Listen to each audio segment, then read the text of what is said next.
I'm with Dave Miller, head football coach for the Fairmont Firebirds. Got about a half dozen questions here for you, Coach. No problem. Northmont started the game with the ball, and they had an effective drive, but fumble at your 17. How did that play change momentum so early, especially when Patton broke free for a 48-yard touchdown run?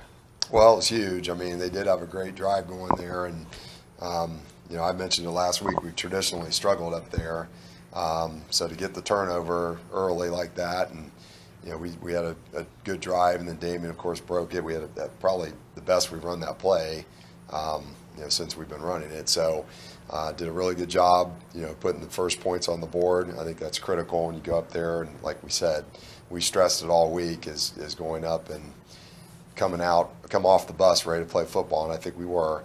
The quarterback and their running back are both really good, shifty runners, and they gave us some fits, and so that was huge, critical. What did you see on the forced fumble that resulted in the second score of the game, which was a Scott Conley fumble return? Well, Connor Haston made a nice play. He got upfield and just, he's a fairly relentless kid anyway, but just came back around, and the quarterback was scanning the field, and he kind of caught him unaware, I think, there with his ball out, trying to throw. I don't think he knew Connor was there, but and then Scott did a nice job, scooping and scoring, like you said, and getting in the end zone to get that score too, because it's 14-7. They go down and score right after that, so we needed that, just again from a momentum boost and setting us off, which again we haven't done the last 4 times we were up there. Just getting off to a fast start was really big.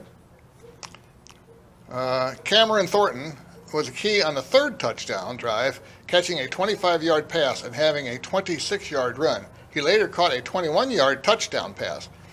By design, how are you trying to incorporate him into the offense more? Well, he's a very talented kid. I think all of our backs are really, but he's done a good job. He's gotten better each week, and we're trying to sneak him in a variety of ways, and he's responded very well. He's been very consistent, since he's been here.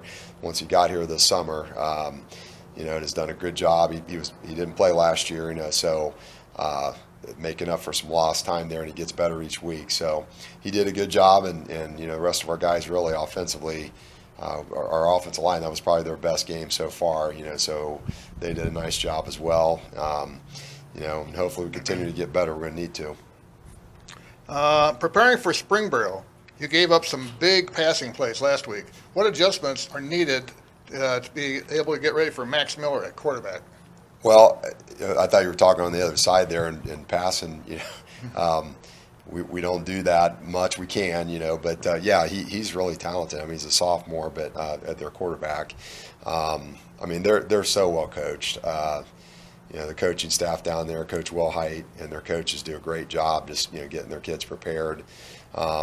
This will be by far our toughest challenge, the year, and our kids know that.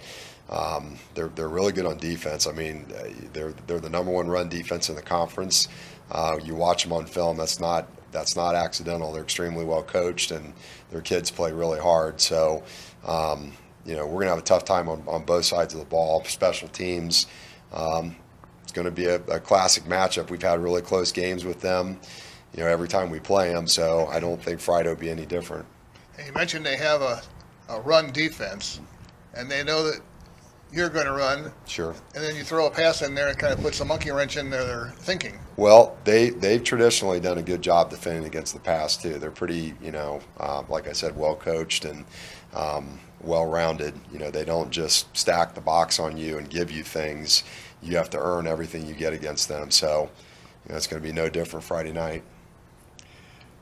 What type of a runner is the conference's top ball carrier, Brincardi? He's a bruiser, and the kid runs really hard. And, I'd be remiss to say it, as good as he is, what they do up front. Coach Ullery, obviously, it goes way back. I played under him. He was our offensive line coach when I was a player, and coached under him when he was the head coach down at Centerville. He always does a great job getting their line prepared. So, we have to do a good job, our guys up front, just keeping guys off our linebackers, so they can make plays. But that kid gets going, he's a problem. He's the leading rusher in our conference for a reason, and they're not one-dimensional. They can throw the ball well as well. Coach Wilhite's son Braden, he's tough. He's probably arguably one of the best players in our conference. So it's going to be a good one. Excited for it. Defensively, what do you see that has led to them giving up only 10 points a game? Well, like I said, they're really well coached. They're not real fancy. They play their base defense really well, and their kids, they're not superhuman. It's a classic example of just being well coached, and our kids play really hard. That's what jumps off the screen at you when you watch them play after play. They're getting after you on every play, and you got to earn your yards. So that's what we're supposedly meant to be, or supposed to be. So that's what we're going to have to do well on Friday and be patient. Just take what they give us. So you only have more 3 regular season games, and then have you given any thoughts to what's going to happen after that? Nope. If I start doing that, we're in trouble. We're focused on Springboro. That's it. That's all we can at this point. So I don't know what comes after it. We'll deal with that Saturday. All right, Coach. Well, thanks for taking the time to speak with me, and good luck on Friday. Thank you. Appreciate it.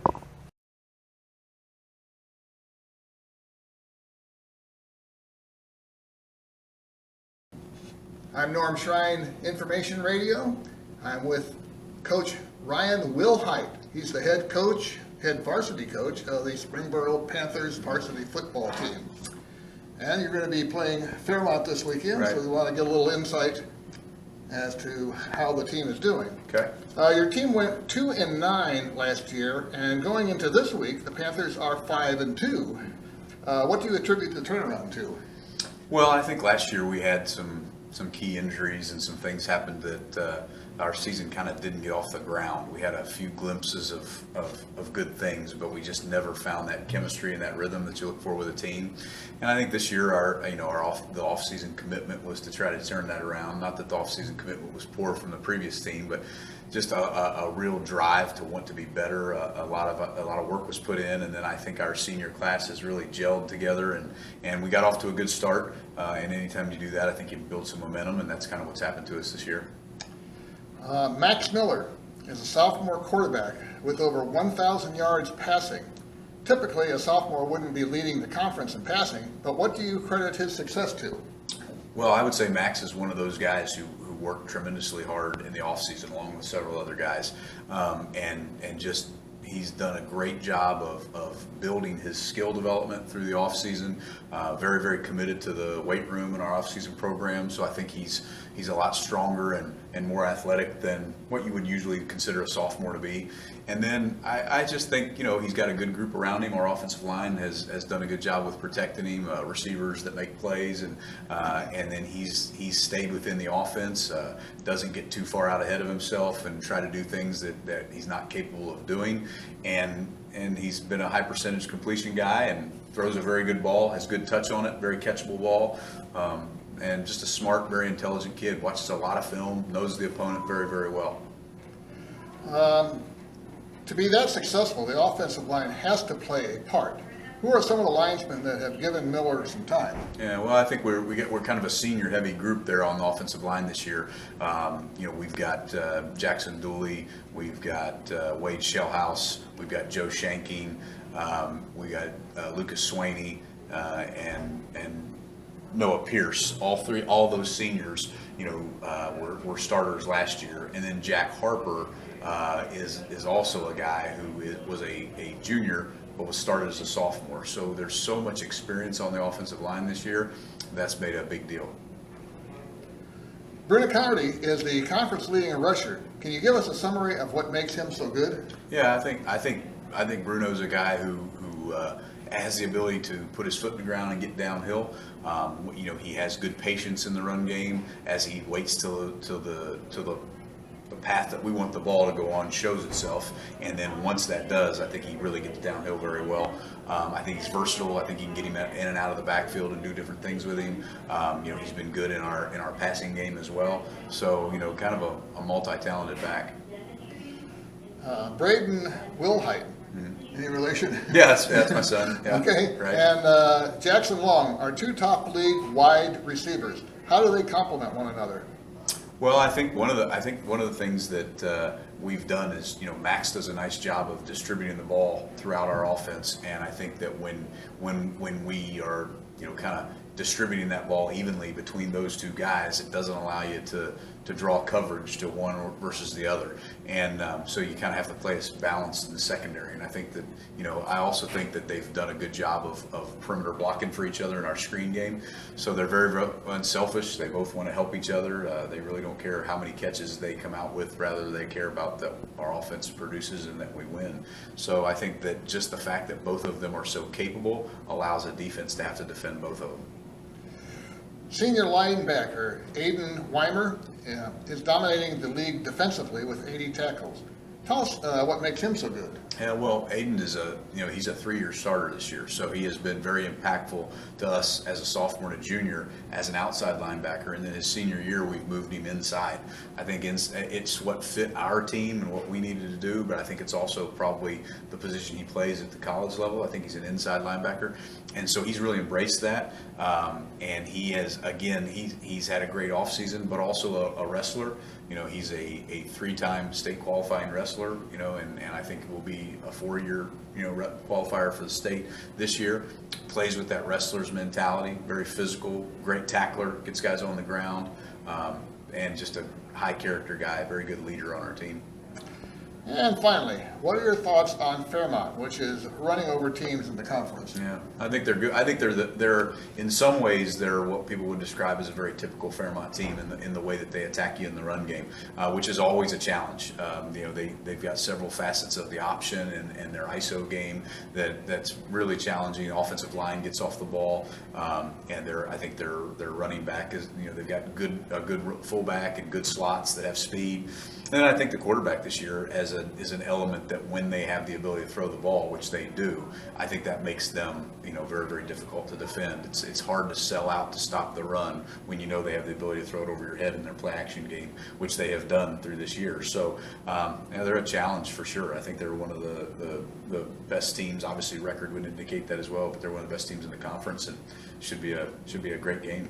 So I'm going to add one of my own here, because you're right that Fairmont has thrown a lot this year, and normally they do not. Right. So how do you get players not to be complacent and concentrating on the run game, and all of a sudden the pass comes through? Right. Well, I think you have to have great eye discipline when you're in the back end and the secondary, because you have to you have a few guys that just have to be pass first, and they have to read that before they get down into the box to stop the run. And I think us defensively as coaches, we've tried to put those guys in spots where they're going to be able to read their key. But the minute you start saying, hey, they're getting too much every time they hand that ball off on the dive or the ISO, and we feel like those guys have to get their hat in the box, those Fairmont coaches are watching that. When they see it, it's coming, All right. Well, Coach, thank you very much for taking the time to speak with me today, and I wish you good luck on Friday. Thank you so much. All right. Okay.